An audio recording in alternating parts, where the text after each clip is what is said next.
BJP जो है वो फ्लोर टेस्ट की बात नहीं करेगी। बीजेपी फिलहाल वेट एंड वॉच वाली स्थिति में, यानी गंभीरता से नजर बनाए हुए है पूरे घटनाक्रम पर। शायद जो अजीत पवार वाले घटनाक्रम में हुआ था उससे बीजेपी ने सबक लिया है। इस बार जल्दबाजी जो है वो नहीं की जा रही है। तो फिलहाल ये बड़ी खबर जो हम आपको बता रही है, देखिए आप खुद फ्लोर टेस्ट का प्रस्ताव बीजेपी नहीं रखेगी। बीजेपी विधायकों को मुंबई में रहने के निर्देश दिए गए हैं, लेकिन जो बड़ी जानकारी है वो ये कि बीजेपी इस बार वेट एंड वॉच वाली स्थिति में है।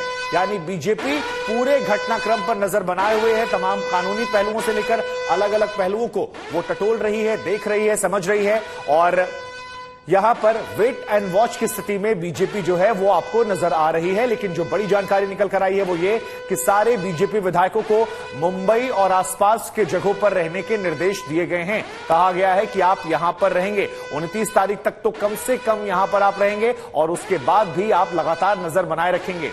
इधर बीजेपी कह रही है कि देखिए हम तो शांत हैं, लेकिन हड़बड़ी में उद्धव सरकार बार बार फैसले कर रही है और अब ये सरकार अल्पमत में है। लेकिन फ्लोर टेस्ट की जहां तक बात है, ऐसी सूत्रों के हवाले से जानकारियां निकल कर आ रही हैं कि बीजेपी खुद फ्लोर टेस्ट का प्रस्ताव नहीं रखेगी। ये एक बड़ी जानकारी निकल कर आई है। हमें लगता है कि सुप्रीम कोर्ट ने बड़े स्पष्टता से कहा है, तो माननीय उपाध्यक्ष जी के निर्णय को उन्होंने जो कोर्ट के आदेश में कहा है तो वो तो अभी भी नेता है ही ना, और वो भी अपने आप को शिवसेना के नेता ही मान रहे, वो बागी भी नहीं मान रहे, वो ऐसा नहीं कह रहे। वो तो इतना ही कह रहे कि हिंदू हृदय सम्राट स्वर्गीय बाला साहब ठाकरे जी का जो संकल्प था कांग्रेस से दूर जाना, कांग्रेस के साथ नहीं रहना, कांग्रेस ये देश हित में काम कम खुर्ची हित में ज्यादा करती है, परिवार हित में काम करती है। तो मुझे लगता है चलो अच्छी बात। शिवसेनेला मानणारी जनता या अशा प्रकारच्या कोणत्याही विचाराला स्थान देत नाही, हे लक्षात घ्या। त्याच्यामुळे आम्ही निश्चिंत आहोत। ठीक आहे, वेट अँड वॉच जर इतर कोणी करत असेल समोरून तर आमचं वेट अँड वॉच सुद्धा आहे। तो ये पूरा बयान आपने सुना अलग अलग पार्टी के नेताओं से। हमारी संवाददाता मौसमी भी लगातार बनी हुई है। मौसमी, आप के तमाम इंटरव्यूज हमने देखे, जिसमें चाहे संजय राउत की बात हो या फिर प्रियंका चतुर्वेदी, तमाम जो शिवसेना से जुड़े लोग हैं उनके आपने इंटरव्यू किए। अब एक तरफ जब हम बीजेपी की बात करते हैं वो वेट एंड वॉच की स्थिति में है। शिंदे गुट कह रहा है कि देखिए विधायक तो वहीं, अब तो सांसद भी बड़ी संख्या में आ रहे हैं। शिवसेना जो दावे कर रही है उन दावों में आपको कितना दम नजर आता है? क्योंकि अशोक सिंघल से लेकर बाकी लोग भी ये मान रहे हैं कि ऐसा लग रहा है, ऐसा प्रतीत हो रहा है कम से कम अब तक के घटनाक्रम से, कि बीजेपी यहां पर इनके साथ सरकार बनाने जा रही है और वो तो मंत्रियों की लिस्ट बाकायदा जारी करने लगे कि ये संभावित हो सकते हैं।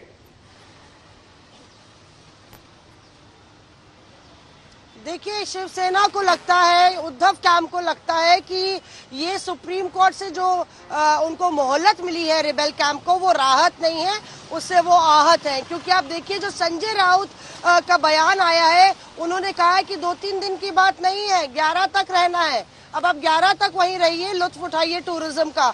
तो यानी कि यहाँ पे शिवसेना के काडर और यहाँ पे जो प्रमुख हैं अलग अलग जिलों के, उनको ये कह दिया गया है कि लगातार विधायकों पर दबाव बनाया जाए। वहीं ये भी खबर आ रही है कि 14 सांसद जो है वो शिंदे कैंप के टच में है और वो शिंदे कैंप से बातचीत हो रही है। अब ये देखना होगा कि किस तरह से, क्योंकि लगातार हमें जो जानकारी मिली थी कि जो सांसद है उनकी जो बैठक हुई थी उद्धव ठाकरे से, उन्होंने कहा था कि बगावत करना ठीक नहीं, पर हमें बीच का रास्ता इख्तियार करना चाहिए और बातचीत करनी चाहिए। अब आप देखिए शिंदे कैंप तो गया नहीं गवर्नर के पास फ्लोर टेस्ट को लेके, बीजेपी के सूत्रों के मुताबिक नहीं जाएगी। मौसमी, माफ कीजिए मैं आपको रोकूंगा, एक बहुत बड़ी खबर आ रही है। मौसमी, माफ कीजिए मैं आपके पास तुरंत लौटूंगा, लेकिन एक बहुत बड़ी खबर आ रही है, इस वजह से आपको रोकना पड़ रहा है मुझे। खबर ये है कि एकनाथ शिंदे भी दिल्ली रवाना हो सकते हैं। ये इस वक्त की सबसे बड़ी खबर है। देखिए, एकनाथ शिंदे जो बागी गुट को लीड कर रहे हैं वो भी दिल्ली जा रहे हैं। उधर फडणवीस के दिल्ली जाने खबर सामने आ रही थी। अब याद करिए वो खबरें जिसमें कहा जा रहा था कि बीजेपी अगले एक हफ्ते में सरकार फॉर्मेशन को लेकर कोई बड़ा कदम उठा सकती है। इस बीच में ये बड़ी जानकारी निकल कर आती है कि एकनाथ शिंदे जो है वो दिल्ली जा सकते हैं। और अब ये बहुत बड़ी खबर है, क्योंकि इससे पहले भी कहा गया था कि रात को एक बार मुलाकात जो है वो गुजरात में हुई थी गुवाहाटी से जाने के बाद, लेकिन अब दिल्ली मुलाकात हो रही है। अब दिल्ली मुलाकात का सीधा मतलब है कि बीजेपी के जो केंद्रीय नेतृत्व हैं उनके साथ मिलकर यहां पर बातचीत, बीजेपी के जो तमाम बड़े नेता हैं उनके साथ मिलकर बातचीत, और दिल्ली में महाराष्ट्र को लेकर क्या चर्चा होगी इस पर हमारी नजर होगी। लेकिन फिलहाल जो बड़ी जानकारी है वो ये कि एक ऐसा वक्त जब फडणवीस वहां पर मौजूद हैं और इस वक्त यहां शिंदे जा रहे हैं। अशोक सिंघल हमारे साथ मौजूद है। अशोक, अगर इन कड़ियों को जोड़ा जाए, दिल्ली में एकनाथ शिंदे और देवेंद्र फडणवीस, तो ये संकेत क्या कहते हैं? देखिए, संकेत साफ है शुभंकर की आगे की रणनीति पे बातचीत होगी। आगे क्या होगा, पहले तो सरकार जाए उद्धव ठाकरे की, उसका सरकार फॉर्मेशन की बात होगी। लेकिन बीजेपी और एकनाथ शिंदे गुट ये मान के चल रहा है कि उद्धव सरकार का जाना तय है। महाविकास आघाड़ी सरकार अब ज्यादा दिन की मेहमान नहीं है, इसलिए अब उनकी सरकार आएगी, बीजेपी और एकनाथ शिंदे गुट की सरकार आएगी। तो आगे कैसे बढ़े, लीगल राय से लेके पॉलिटिकल जो स्ट्रेटेजी है उसको आगे कैसे बढ़ाना है, क्या ट्रस्ट वोट कौन लेके आएगा, नो कॉन्फिडेंस वोट क्या मांगा जाना चाहिए, गवर्नर कैसे पहल करे या खुद गवर्नर सो मोटो डिसीजन ले ले, इन तमाम चीजों को लेकर के दिल्ली में बातचीत हो सकती है। देवेंद्र फडणवीस उधर से जा रहे हैं और अंदर से जो खबर आ रही है कि एकनाथ शिंदे भी वहां जा सकते हैं। और अब तो ओपन हो गया है, कोई छुपी हुई बात नहीं है कि बीजेपी और एकनाथ शिंदे गुट जो है लगातार पिछले काफी समय से टच में था। पूरी रणनीति और पटकथा जो है बीजेपी के साथ मिलकर के रची गई थी, तो इसमें कोई छुपी हुई बात नहीं है। बीजेपी बेशक कहे वेट एंड वॉच की स्थिति, क्योंकि बीजेपी फूक फूक के कदम रख रही है।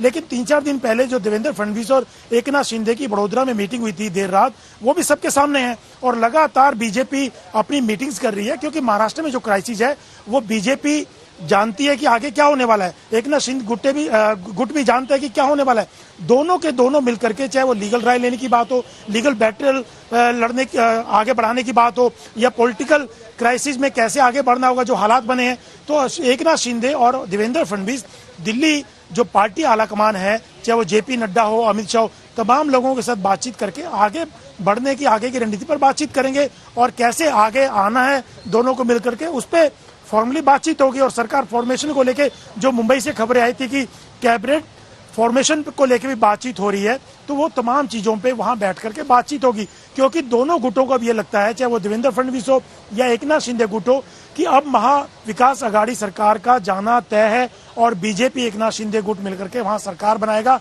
तो क्यों ना अभी से बातचीत की जाए, आगे बढ़ा जाए। लेकिन सरकार जाएगी पहले, फिर उसके बाद ये होगा। लेकिन तैयारियां जरूर शुरू कर दी है बीजेपी और एकनाथ शिंदे गुट ने कि आगे कैसे बढ़ेंगे, उसको लेकर के ये लोग रणनीति बना रहे हैं।